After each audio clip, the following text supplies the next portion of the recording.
Hey, Ty here, so welcome to the VR Tech channel. It's Friday and many things happened in VR. And guess what? We're here to talk about it. A new Qualcomm Reference design promising Wi-Fi 6 connection magic. New ultra-compact headsets with crazy high resolution. New very interesting Apple VR MR leaks. The possibility to create your own with Saber levels. New amazing PC VR game mods. Yep, they're never enough. Kind of a meme news. It's not all, but let's get into it. But first, this video is sponsored by Atlas VPN, and I'm sure it's not the first time you hear about it, because currently Atlas VPN is running a huge discount with which you can get 82% off on the 3-year subscription, with even a 30-day money-back guarantee, all via the link in the description below. Why a virtual private network? VPN in short? Well, to have new IP and DNS address and to encrypt all your traffic, which is great for security. And mostly, what I use it for allows you to get content from different locations. I moved from the States to Italy last year, and guess what? My F1 TV subscription, because yes, I'm a big Formula 1 fan, just stopped working. With Atlas VPN, it's like if I never left.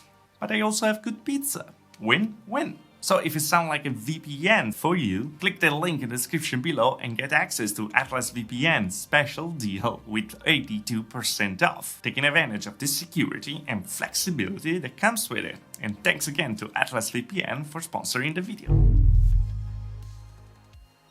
Alright, so let's start with the big news today, because Qualcomm just unveiled the next generation of their VR AR viewers, with some crazy smart idea to use your viewer and your phone at the same time. What is a reference design, by the way, is something that Qualcomm built and it works, but it's never gonna go in production. But that means that partners can use their technology to actually build those kind of headsets. And from what Qualcomm said, it seems like there are already 4 headsets in production. But what's particular here, why we're talking about the next generation? Well, because for the first time we're talking about completely wireless headsets using the Wi-Fi 6 and Wi-Fi 6E connections. The idea is to use the connection between these viewers and the smartphone to actually split the processing power. In a way, you're gonna be able to have much smaller headsets, viewers, AR glasses, VR glasses, and using the compute power of the phone have the raw speed over there. Now, while the idea is absolutely fantastic, I'm using the Unreal glasses. I made a review about them, and that cable is really a pain in the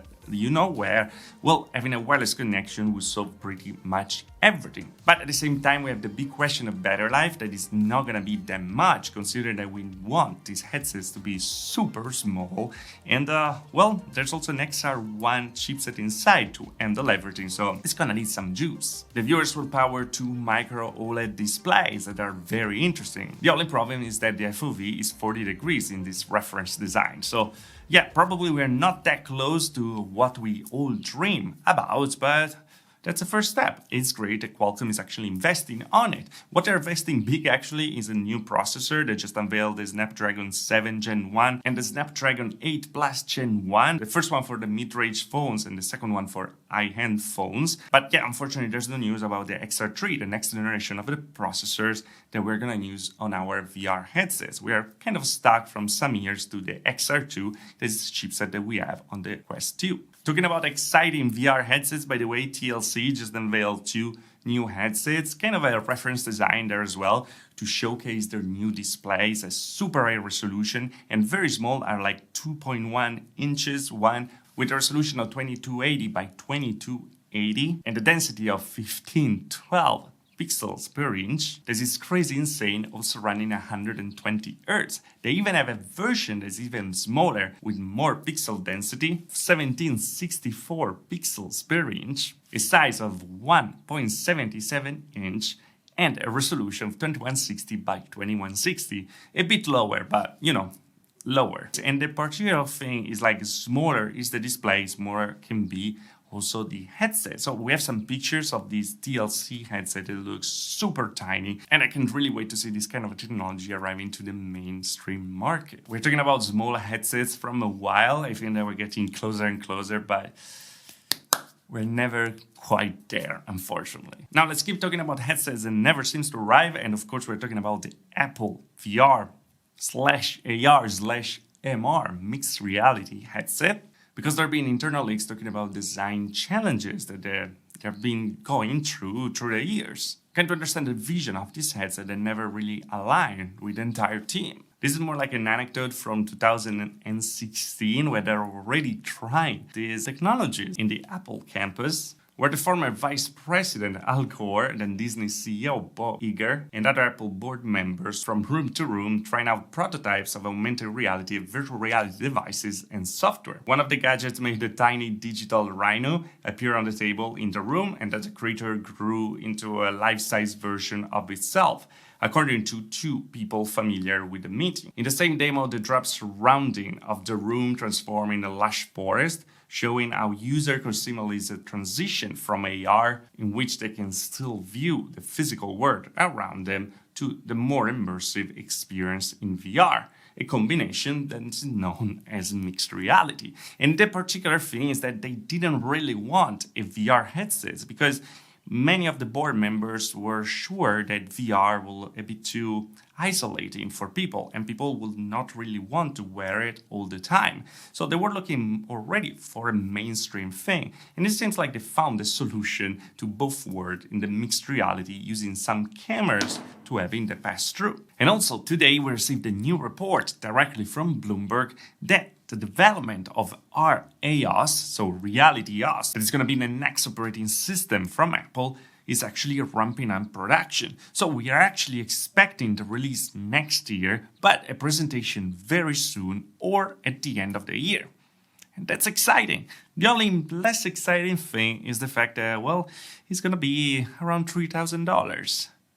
Yikes. Now, this is kind of a fun one because Zero Latency, a VR arcade company, ditched completely the backpack PC VR solution to go to a more streamlined Vive Focus 3 with a Wi-Fi connection to stream the games to the headset. Why is this fun? Well, I thought that this was kind of a meme news because the interesting thing is that we well know that with wireless VR, with latency, and the company is called Zero Latency. So yeah, just kind of fun when I wanted to put it in. Let's find a new name for them, shall we? Jokes aside, they're gonna use the Wi-Fi 6E connection that should be good enough, and also should be able to handle more than one headset in the same room, and that's good because it's a VR arcade. Now we're getting a bit long, so let's get to the latest news right away. Saber just announced a new beta level editor. It was actually demoed online, so you can see how it works and everything. It's still a beta right now, but yeah, you can start to create your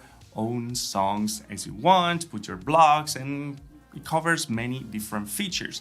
There's still no support for the 360 mode, but I think that mode didn't really take off anyway. The new editor, it should be much better than what we had before. And then we have new games, new mods. We have a Deep Rock Galactic VR that just got another PC VR mod with actually the help of the developers, so that's just amazing that it's gonna be supported and people can already play co-op with it. Super fun game, by the way. And I just want to repeat that Resident Evil 7 and Resident Evil 8 Village are now completely playable in VR. I'm actually playing Resident Evil 8 Village because I already played flat Resident Evil 7, and that's scary, but the support is just amazing. I surely recommend it. You can also go back to Resident Evil 2 Remake and Resident Evil 3 Remake. They're all amazing to try.